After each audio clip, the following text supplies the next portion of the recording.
कारण हम लोग यहाँ पर इकट्ठे होते हैं और कई पुस्तकों पर उनको उत्तर प्रदेश हिंदी संस्थान द्वारा सम्मानित किया गया है, पुरस्कृत किया गया है। ऐसे हमारे लोकप्रिय कवि हैं डॉक्टर योगेश जी का मैं आमंत्रित करता हूँ कि वो अपना खास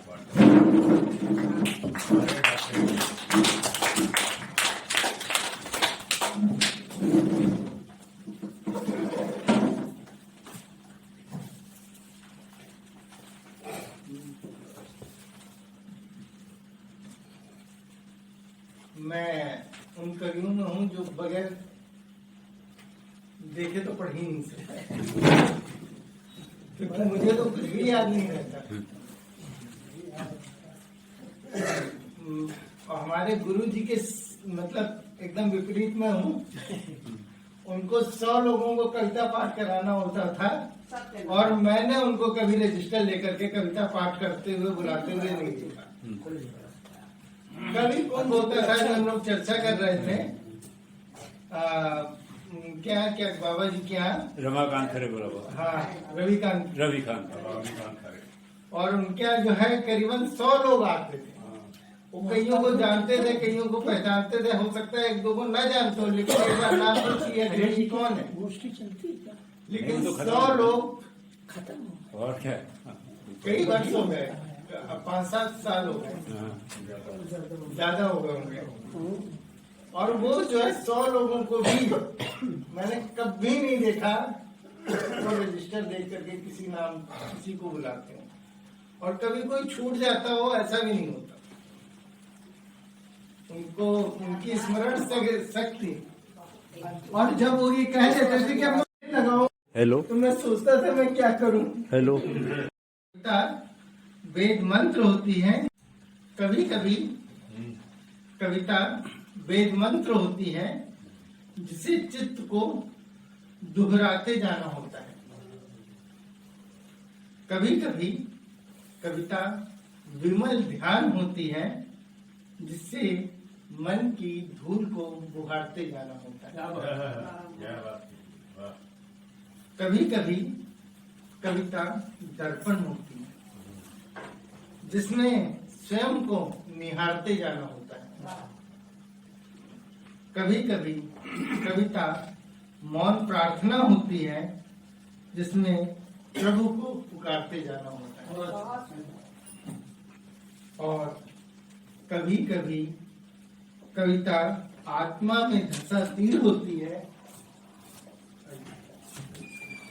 और कभी कभी कविता आत्मा में धंसा तीर होती है जिसे निकालते जाना होता है शब्दों से लचपत भावनाई।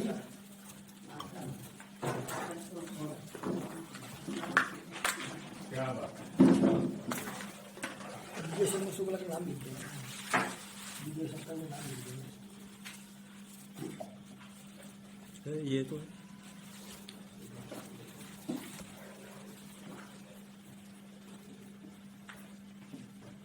मैं जब भी आप देखिए जो हमारे ईश्वर के साथ रिश्ता नाता है उसके तरह से अलग अलग रूपों में आता है। मैं जब भी थक कर टूट कर हार कर बैठ जाता हूँ, मैं जब भी थक कर टूट कर हार कर बैठ जाता हूँ, न जाने कहां से वह आ जाता है और अपना एक हाथ कभी दायां कभी बायां मेरी ओर बढ़ा देता है। और मैं अपनी नन्ही सी उंगलियां उसकी उंगलियों में उलझाकर चल रहा हूं। अभी पिछले दिनों जब मन मचल उठा था तितलियां पकड़ने को, मैं नंगे पैर दौड़ते हुए गिर पड़ा था। मेरा टखना टूट गया था, तब भी वह आया था। मैंने देखा वो मुस्कुरा रहा था। मैंने देखा वह मुस्कुरा रहा है। मैं हतप्रभ था। मैंने पूछा क्यों मुस्कुरा रहे हो? देखते नहीं रक्त से सना पैर असहाय पीड़ा। वह कुछ नहीं बोला। उसने फिर अपना एक हाथ मेरी ओर बढ़ा दिया। और मैं फिर उसकी नन्ही उंगलियों और मैंने भी अपनी नन्ही उंगलियां उसके हाथों में उलझाई और लंगड़ाते हुए औषधालय की ओर चल दिया। वह कुछ भी नहीं बोला, न मुख से, न संकेतों में, न ही कोई दूसरा निर्देश दिया। बस वह कभी भी कुछ नहीं बोलता, वह कभी भी कुछ नहीं बोलता, न मुख से न संकेतों में, नहीं देता है कोई दिशा निर्देश। बस अपना हाथ बढ़ा देता है, कभी दायां कभी बायां, और मैं भी उसके हाथों में अपनी नन्ही सी उंगलियां उलझाकर चल देता हूँ, चिंता मुक्त होकर निश्चिंत। कविता में और छोटी सी थोड़ी कम लोग हैं। ये कविता, हाँ, ये कविता जो है 15% मेरी नहीं है। 15% इसलिए नहीं मेरी है क्योंकि एक कविता पढ़ने के बाद में मेरे मन में ये भाव आया था इस कविता को लिखूं। तो उसमें जिस तरह के चित्र था, उस चित्र को मैंने अपनी कविता में एक तरीके से प्रयोग किया, और 15% मेरी, 85% मेरी है, 15% उस भाव को मैं लेकर के चला। कहीं न कहीं से भाव ये सब आपकी है, क्योंकि भाव कुछ हर कोई लेता है, कहीं कहीं से भाव कहीं न कहीं से भाव किसी का अभाव रहता है, भाव लेकर के लिख लेता है। न जाने क्या सूझी मेरे अंग प्रत्यंगों को। कविता जो अगर एक दो पंक्ति भी छूट गई तो कविता समझने से परे हो जाएगी। न जाने क्या सूझी मेरे अंग प्रत्यंगों को कि वे स्वतंत्र होने को आतुर हो गए। न जाने क्या सूझी मेरे अंग प्रत्यंगों को कि वे स्वतंत्र होने को आतुर हो थे। पैरों ने शरीर से अलग होकर चलने का फैसला किया। पैरों ने शरीर से अलग होकर चलने का फैसला किया। पेट और छाती ने भी शरीर से अलग होना चाहा। आंखों और कानों ने सिर से अलग होने की ठानी। जिह्वा और आंतों ने मुख से अलग होने की योजना बनाई।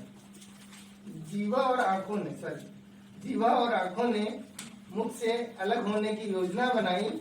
सिर ने भी धड़ से अलग होने के सपने देखे। क्या बात। सब अंग प्रत्यंग प्रार्थनारत हुए अलग होने के लिए। सब अंग प्रत्यंग प्रार्थनारत हुए शरीर से पृथक होने के लिए। यूं तो ऐसी प्रार्थनाएं कभी सुनी नहीं जाती।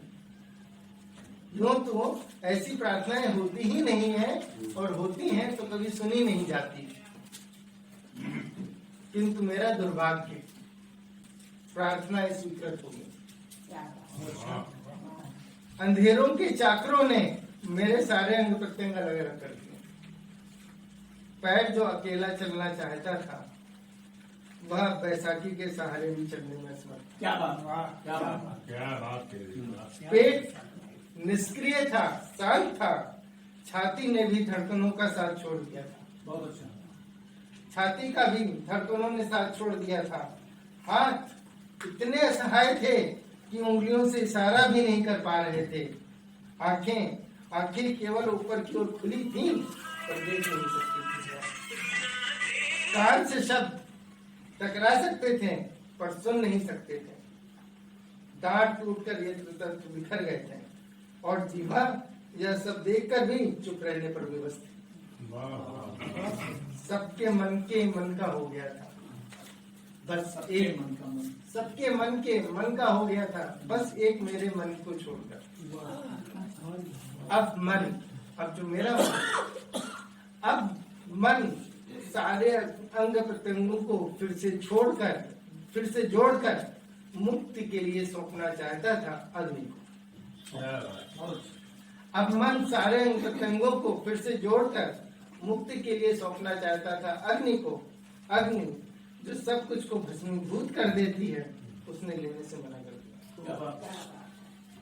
अग्नि ने मन से कहा, इसे जल को दे दो। हमारे यहाँ जल में भी प्रवाहित किया जाता है। अग्नि ने मन से जल को देने को कहा। जल जो सब कुछ को बहा ले जाता है, उसने भी लेने से मना कर दिया। जल ने मन से वायु को देने को कहा। वायु जो सब कुछ को उड़ा ले जाती है, उसने भी लेने से मना कर दिया। वायु ने मन से धरती को देने को कहा। धरती जो सब कुछ को अपने में समाहित कर लेती है, उसने भी लेने से मना कर दिया। धरती ने मन को आकाश को देने को कहा। आकाश जो सब कुछ को व्याप्त किए हुए है, उसने भी मना कर दिया। पर न जाने क्यों आकाश ने क्या सोचकर आकाश ने चील के मुंह को अपने साथ पर न जाने क्या सोचकर आकाश ने चील के मुंह को मन के साथ भेज दिया। बहुत अच्छा, बहुत अच्छा।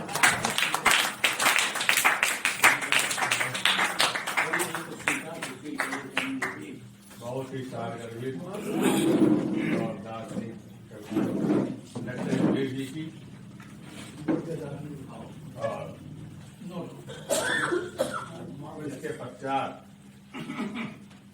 जिन्होंने माँ वाणी की वंदना प्रारंभ में की थी,